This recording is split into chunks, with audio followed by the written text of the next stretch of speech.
Alright, so now we have our canister all modeled here, and we're going to look at creating a nice studio environment and some materials to put on here. This just would be a good thing to do presentation-wise um, in order to make this something presentable to, if we were going to present this to a client. It's usually best to show things in their best possible light here. So first thing I'm going to do is just kind of align this guy with the ground plane. And this will also give us some extra chance to practice with textures and environments and things like that. So we have this ready. I'm going to go ahead and apply a material. I'll just call it a canister. I'll be extremely creative. And then I'm going to click over to my render tab. And the first thing I'm going to do here in the render tab is I'm going to back up all the way to where I can get to my environments, and then I'm going to go to my studio environments, and I'm going to apply a studio environment. I think for this one we'll just use a softbox here down at the bottom, softbox 01, and of course that's been placed in the scene. And if we look around in our real-time view, we can see this this environment there. Okay, and we'll set it up to be a nice camera angle here. Something like that, we'll probably do it. Okay, so now the next thing here, next in order of business, is to actually enable our global illumination so that it's working and the softbox itself is casting light. And then I'm going to go into my base shader, and I'm going to change my direct light down to about 50% and my indirect to 75% just to start. I think that gives us a nice start.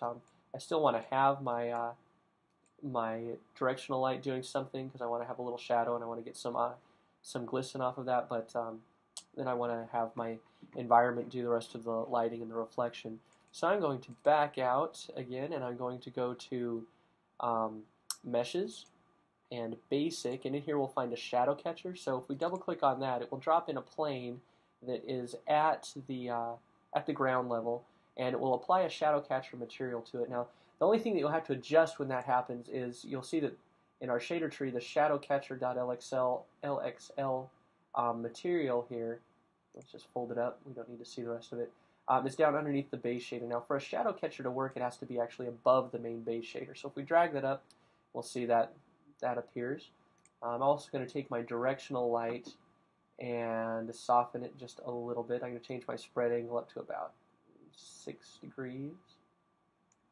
That'll do. Okay, and now I'm ready to add a material to my little canister here. So I'm going to go to Materials, and I'm going to choose Painted, and there's some really nice car paint materials that come defaulted in here. We'll talk later on about how to build a shader like this from scratch so that you have more control over it. But for now, we're just going to go grab our canister material and then double click on Candy Apple Red there, and we'll see that material very quickly applied in our 3D scene. So now it's a simple matter of setting up a good camera angle and rendering off a shot, and this will be ready to go. Now this, as I said, is important because when presenting to a client, for example, who perhaps has commissioned us to build this extremely complex model, or maybe they've contracted us to build a more detailed model, and we're just sending a short progress update at this point. It's a good idea to send something that looks visually appealing. Now this is my opinion and my perspective after having worked with clients. I think that that this gains a lot of ground for you very quickly, and you're not only showing the work that you've done, but then you're showing that you can present it in a way that's very pleasing. And people usually, if you go in with something that looks like this, or looks like we'll put on the cool gray here, that looks nice and polished, people go crazy. Their initial reaction is much better than if you were to just send them a screenshot here and say, okay, well here's the model that I've worked on, change it to just my shaded view. Here's the model that I've started for you. You can see it's got the hole in it and it's got a lid. People will understand that and they'll appreciate it, but you'll get a lot better reaction if you send something that's more polished. So I'm actually going to back up and get my Candy Apple Red back on there. So I'm just going to use undo since it already layered up. I don't want to have all those extra layers. And with that, you're pretty much ready to fire off a test render and to show this off.